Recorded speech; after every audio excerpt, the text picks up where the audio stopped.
Booktube. Aujourd'hui, on se retrouve pour la traque d'Adeline. Donc, le tome 2 de H.D. Carlton. Alors, il faut savoir que j'ai lu ce livre en anglais et pas en français. Donc, je vous ai mis la couverture en français parce qu'entre-temps, la version française est sortie, donc tout bénef. Mais sachez qu'en anglais, c'est tout aussi bien. Et impossible de pas le lire en anglais parce que la fin du tome 1, euh, Adeline qui fait un accident de voiture et qui se fait kidnapper par des fous furieux, on ne sait pas pourquoi. Zayd qui s'est fait piéger dans une mission spéciale. C'était impossible, hein. Il fallait que je lise la suite. Et du coup, qu'est-ce qui va se passer dans ce deuxième tome? On va découvrir qu'Adeline a été kidnappée par le réseau la chef du réseau que Zayd essayait de démanteler, hein, à l'endroit où il était.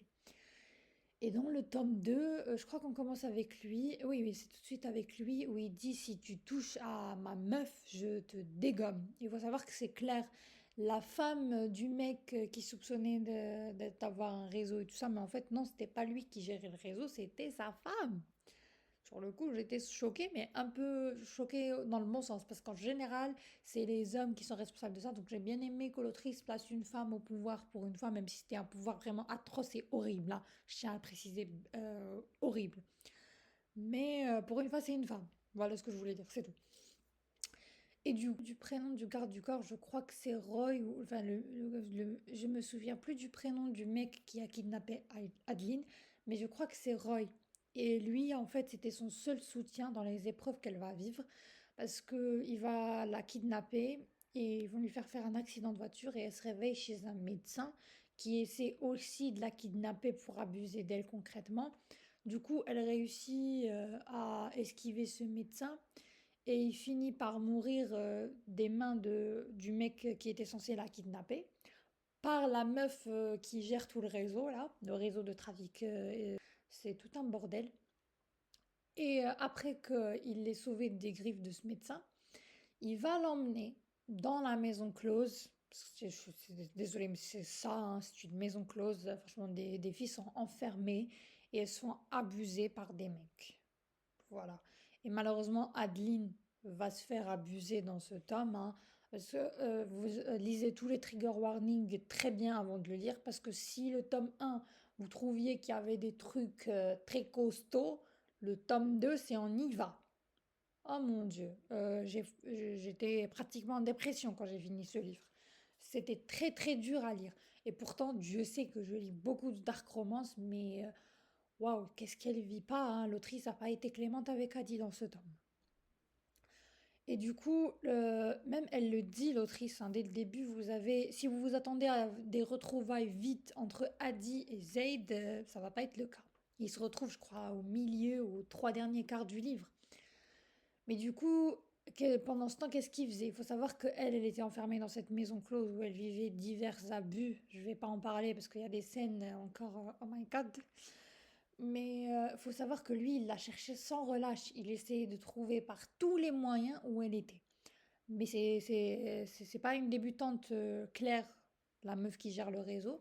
Donc elle savait très bien comment cacher Adeline et elle savait très bien comment faire pour que Zayd ne la retrouve pas de sitôt.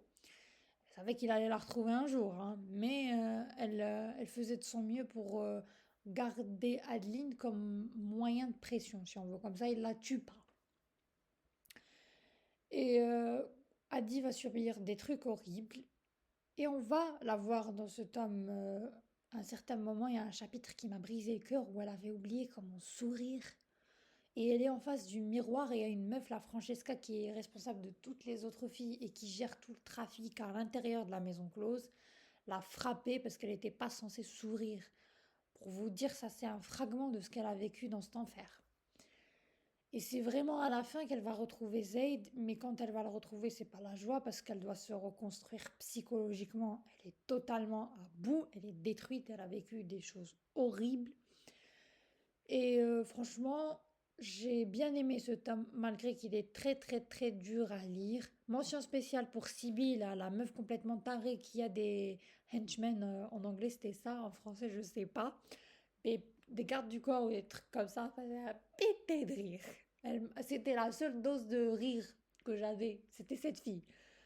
Très très drôle, j'ai adoré cette meuf. J'ai franchement grave kiffé. C'était une belle duologie, une belle dark romance. Ça se termine comme je le voulais, Dieu merci. Et voilà quoi. Franchement, lisez-le et dites-moi ce que vous en avez pensé. Ah, pardon. Alors, lorsque tu auras peur et que tu pourras à peine respirer, c'est là que je serai, profondément en toi, que ce soit avec toi physiquement ou dans ton cœur. Je serai toujours là. Comme je vous l'ai dit dans la première vidéo, Zayd a un pet au casque, mais c'est un bon book boyfriend pour Adeline. Enfin, sur les bords, hein. Pas dans le tome 1, mais dans le tome 2. Franchement, il est super patient avec elle et il fait tout ce qu'il peut pour qu'elle se remette des traumas psychologiques qu'elle a vécus dans cette maison close de l'enfer. Et oui, c'est une bonne dark romance et une belle dark romance qui sort du lot parce qu'en général, on n'a que elle et lui et comment ça va se passer. Là, non. Là, limite, elle a été kidnappée et elle va quand même s'en sortir grâce à lui et il va l'aider à remonter à la pente tout doucement. Alors, lisez-le et dites-moi ce que vous en avez pensé.